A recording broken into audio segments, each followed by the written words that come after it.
India and the world of print. Let us see when printing began in India and how ideas and information were written before the age of print. अब हम लोग देखते हैं कि India में printing की शुरुआत कैसे हुई और किस तरीके से आइडिया या जो इंफॉर्मेशन थी वो प्रिंटिंग से पहले लिखी जाती थी. Manuscripts before the age of print. India had a very rich and old tradition of handwritten manuscripts. India का एक बहुत ही रिच और पुराना इतिहास रहा है कि हाथ से मैन्युस्क्रिप्ट्स लिखी जाती थी. In Sanskrit, Arabic, Persian as well as in various vernacular languages. ये जो मैन्युस्क्रिप्ट्स लिखी जाती थी ये संस्कृत, अरबिक, पर्शियन में और भी कई सारी भाषाओं में लिखी जाती थी. Manuscripts were copied on palm leaves और on the handmade paper.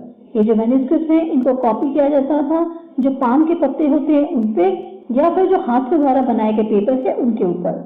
Pages were sometimes beautifully illustrated और कई बार पेजेस पे जो है बहुत अच्छे अच्छे इलस्ट्रेशंस यानी पिक्चर्स बनाई जाती थी. They were be either pressed between wooden cover और sewed together to ensure preservation. या तो इनको जो है वुडन कवर्स के बीच में दबा के रखा जाता था या फिर इनको जो है सिल दिया जाता था ताकि इनको प्रिजर्व किया जा सके. Manuscripts continued to be produced till well after the introduction of print down to the late 19th century. अब ये जो मैन्युस्क्रिप्ट्स है ये तब भी इनका प्रोडक्शन चलता रहा अच्छे से जबकि प्रिंटिंग जो है वो इंट्रोड्यूस हो चुकी थी और ये बात है लेट 19th सेंचुरी की. Manuscripts however were highly expensive and fragile. अब ये बात पता ही है आपको कि जो मैन्युस्क्रिप्ट्स होती हैं वो एक तो बहुत कॉस्टली होती है साथ ही साथ बहुत डेलिकेट होती हैं यानी उनके टूटने का डर बहुत ज्यादा रहता है. They had to be handled carefully and they could not be read easily. एक तो उनको बहुत केयरफुली हैंडल करना पड़ता है साथ ही साथ उनको पढ़ना भी इतना आसान नहीं है. As the script was written in different styles क्योंकि ये जो स्क्रिप्ट है ये अलग अलग स्टाइल्स में लिखी जाती है. So manuscripts were not widely used in everyday life. इसी वजह से ये जो मैन्युस्क्रिप्ट्स थी इनका इस्तेमाल हर कोई नॉर्मल लाइफ में नहीं करता था. Even though pre-colonial Bengal had developed an extensive network of village primary schools, students very often did not read text. जो प्री-कॉलोनियल बंगाल था यानी कॉलोनियल पीरियड से पहले के जो बंगाल था वहाँ पर एक तरह से एक ऐसा नेटवर्क बन गया था विलेज प्राइमरी स्कूल्स का जहाँ पर स्टूडेंट्स जो हैं वो ज़्यादातर टेक्स्ट नहीं पढ़ते थे.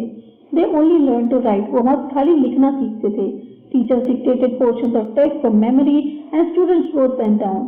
जो टीचर्स थे वो जो भी टेक्स्ट का पोर्शन था उसको खाली अपनी याद के बेसिस पर उनको डिक्टेट करते थे और स्टूडेंट्स जो है उसको लिख लेते थे. Many thus become literate without ever actually reading any kind of text. एक तरह से देखा जाए तो वो वैसे ही लिखना सीख गए जबकि उन्होंने किसी भी टेक्स्ट को या किसी भी तरीके के टेक्स्ट को पढ़ना तक नहीं सीखा था.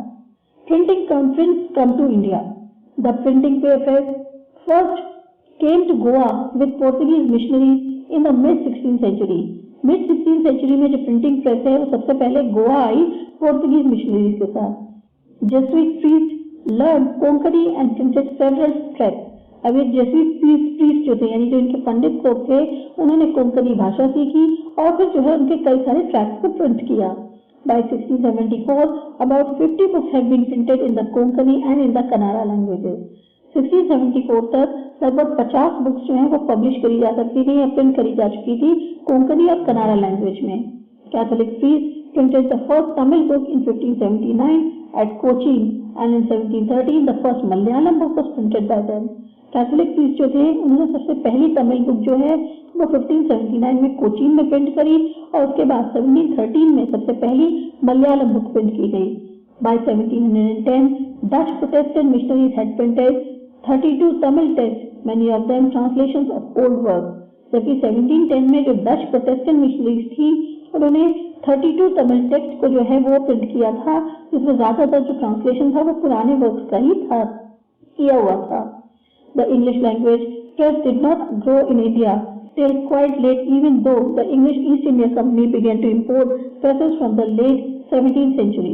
जो इंग्लिश लैंग्वेज की जो प्रेस थी वो बहुत ज़्यादा डेवलप नहीं हो पाई इंडिया में जबकि जो इंग्लिश ईस्ट इंडिया कंपनी थी उसने ये जो प्रेस थी इसको लेट 17th सेंचुरी में ही इंपोर्ट करना शुरू कर दिया था.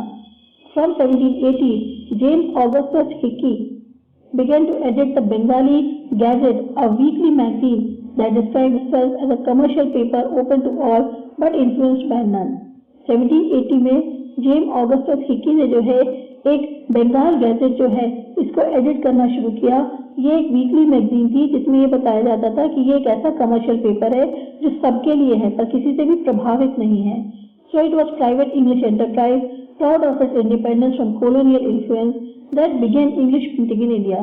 तो ये एक ऐसी पहली इंग्लिश बिजनेस हॉल था या बिजनेस हब था या बिजनेस आप कह सकते हो कंपनी थी जो कि प्राइवेट थी और जिसको अपने इस इंडिपेंडेंस पे गर्व था कि इस पे कोई भी कॉलोनियल इन्फ्लुएंस नहीं पड़ा है। साथ ही साथ सबसे पहले जो है इंग्लिश प्रिंटिंग की तब शुरुआत हुई इंडिया में।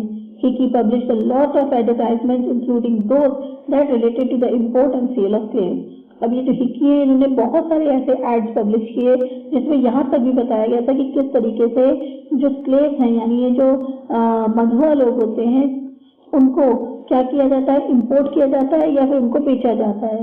But he also publish a lot of gossip about the company senior officers in India. साथ ही साथ को जो है बहुत सारी ऐसी मनगढ़ंत गॉसिप्स जो है वो भी कंपनी के जो सीनियर ऑफिसर्स थे उनके बारे में पब्लिश करते थे। Enraged by this, Governor General Warren Hastings prosecuted Hickey and encouraged the publication of officially sanctioned newspapers that could counter the flow of information that damaged the image of the colonial government। इसकी वजह से जो governor general थे Warren Hastings वो जो है थोड़ा सा गुस्सा हो गए और उन्होंने हिकी को जो है बुलाया और उनसे कहा कि आप जो है खाली उन्हीं न्यूज़पेपर्स का पब्लिकेशन करेंगे जो कि ऑफिशियली हमारे द्वारा सैंक्शन किए जाएंगे ताकि जो भी इंफॉर्मेशन यहाँ से जा रही है वो हमारी कॉलोनियल गवर्नमेंट की इमेज को खराब ना कर सके। By the close of 18th century, a number of newspapers and journals appeared in print। अब 18th century जब खत्म हो रही थी तब तक बहुत सारे न्यूज़पेपर्स और जर्नल्स वो प्रिंट किए जा रहे थे। There were Indians too who began to publish Indian newspapers। बहुत सारे इंडियंस भी ऐसे थे जिन्होंने अब इंडियन न्यूज़पेपर्स को पब्लिश करना शुरू कर दिया था। The first to appear was the weekly Bengal Gazette brought out by Gangadhar Bhattacharya who was close to Ram Mohan Roy।